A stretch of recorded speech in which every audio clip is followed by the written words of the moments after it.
Hello and welcome everyone. I am Nora Huszka and I'm here with Steph Engert. We are the creators of the Starlight Dragon Tarot, a very unique deck that came out last year, and today we would like to check in with you with one card message as a talk, as an inspiration for you to get a bit closer to the Hanged Man. Arcanum number 12.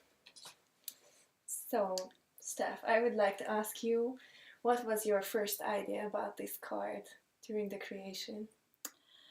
So first of all, we have to go back to the usual meaning of the Hanged Man. And the usual meaning, or the basic key, is it is a surrender. It is a surrender, but it's a voluntary surrender in order to gain something from an entirely new perspective, from this perspective of hanging head under, to see the world completely opposite from what you usually see it. Also, let me once again show the card. No, it's wrong. Yeah, that's right. So in this case, you see there is a small little figure hanging over a big abyss, and this abyss is even very dangerous because we have a kind of monster underneath. It starts with the monster that we know from our childhood of have some kind of accommodation below our bed, and we never know when does it come up and what will it do. Will it change like the frog which is hit against the wall? Will it change into the nice prince, or will it be a monster that devours us? But first of all, we come back to the idea of surrender, and the exemplar for this is the Norse god Odin, who voluntarily first gave up one eye, and secondly hung for 9 days from the world as Yggdrasil to gain the knowledge of the runes. The runes were in the abyss, or in that case it was, I think, a kind of muddy water which comes up from deep below. But in this water, in the mirror or however, he discerned the runes, and by his sacrifice he gained the complete wisdom of the runes by just looking at them. So he also knew all their different meanings from just looking at them, but he had for this to look into this deep abyss.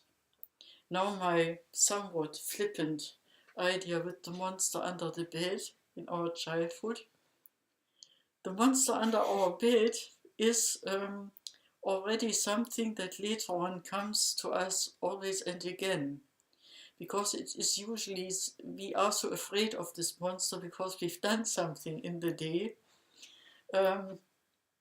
So this abyss, this darkness and this monster underneath has a lot to do with ourselves, and with, you gain the knowledge of the runes or some other knowledge only by suspending belief, sacrificing yourself, but also look into your own deepness.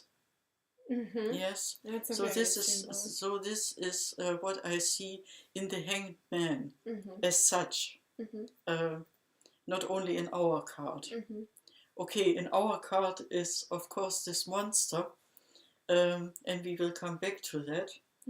But say you please, when you had to deal with the idea of the Hanged Man and had to find an expression for the Starlight Dragon, what came to your mind, or what led you to design the card in the way it is designed?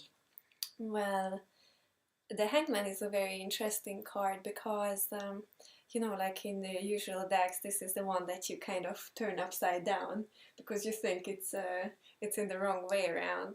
So what comes to me here is that the head is not above, but the head is completely down. So this is again surrendering. It is not about thinking above all, but thinking underneath all. Yeah, even not thinking. Even not No, to thinking, suspend to giving thinking. up, Yeah, giving up thinking. yeah.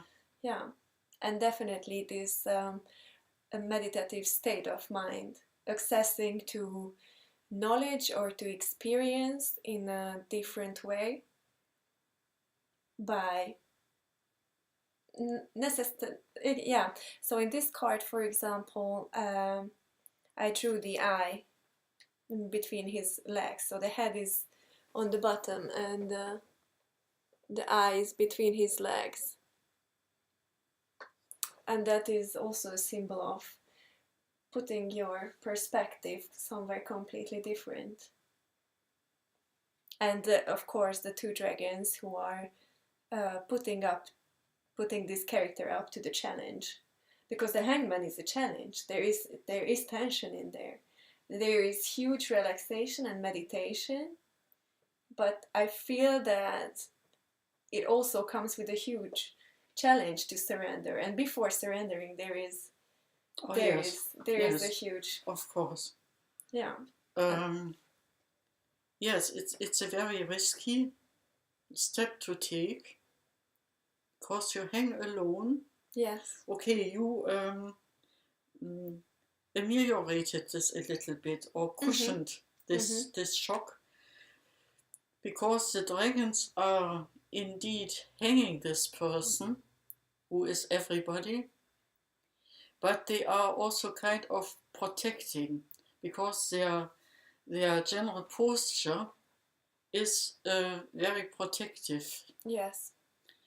I think in that is reflected the water, because the card is associated with water. It is that water card. Yeah. So you can see it on the bottom. And these dragons are water dragons, who are the protectors of this whole operation. They say, yes, you have to do that now, but only when you do it voluntarily. If you not do it voluntarily, it will not work. Yeah. Yeah. But we also bring you our element, the element of the depth, of often the dark depth. But there is this wisdom that you are looking, and we are reassuring you in this way, that if you go about it the right way, you will also have the reward. This is how I see it. Water is also connected here for me with intuition, with the third eye that you need to open in this sense completely somewhere else. But as it is the depth, you have this monster guarding the nice, sweet, in the back, hair blue, you see the light blue water. And this monster is to me very much Tiamat, the original dragon of chaos in the Mesopotamian mysteries. But the chaos is not what we associate with chaos, you see, but it is the undivided totality. Tiamat stands for absolute everything, and therefore also for nothing, which is an idea that we usually associate with the fool, but it repeats in different ways throughout the deck, not on every card surely, but on some of these cards. Because Marduk,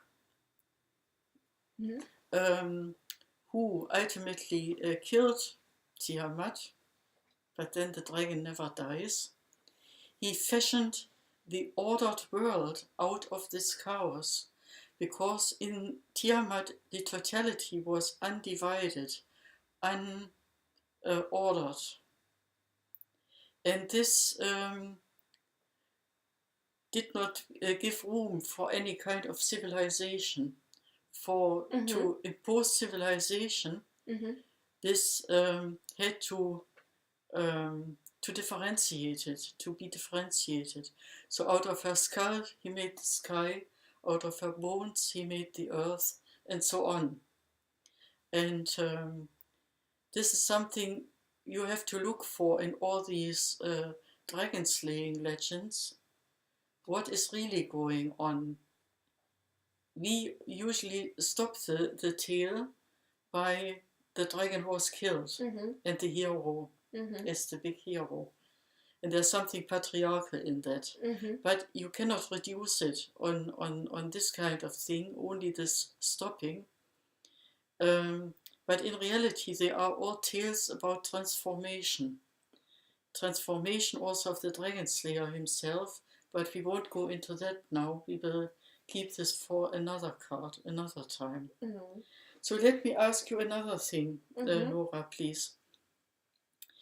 With the strong association with water, you nevertheless also took up the topic in your design between fire and water. And how do you, why is that? Why did you take this up? I think it is again about the tension and about what you surrender to, because once you surrender to fire, then it's gonna burn you down completely and transform you. Yes. So there is the absolute wisdom of surrendering to water and to your intuition, but there is the totality of surrendering to fire as well. Because in the sense of allowing yourself to be destroyed. Yes. Or maybe to let your ego be destroyed, which is, so on the card we see that this is on the top, again symbolizing maybe the head or the thinking that yes, I see also another dimension in that, because as we stress that this sacrifice or surrender has to be voluntary. Yes. It's not any old suffering where you are hanging in the air that you can say, oh yes, I passed the hanged man experience. You did in a way. It's probably to teach you for the big, for the ultimate event. But to do it voluntarily, and we come back to Odin. Yes. It has to be your true will to do that, no matter what. And that is, of course, very, very much related to fire. Yes, yes, or absolutely. the true will is, yes, spiritful. And it's, yes, it comes from above. It even creates a kind of roof. So this this idea of these higher powers, like the dragons for water, are with you if you go this path, is also, it seems to me, repeated in this roof. The roof also gives, at the same time, wings to the dragons, and in a way, like horns to Tiamat. Yeah. Or ears. Yes. Yeah. Yes. So. Yes. So that was a very interesting journey with the Hanged Man. Yes. I hope you also liked joining us. Thank you for watching. I'm leaving the link below to our website where you can read even more stories and tales and very interesting pieces of information about the Starlight Dragon Tarot deck. Thank you so much. Thank you.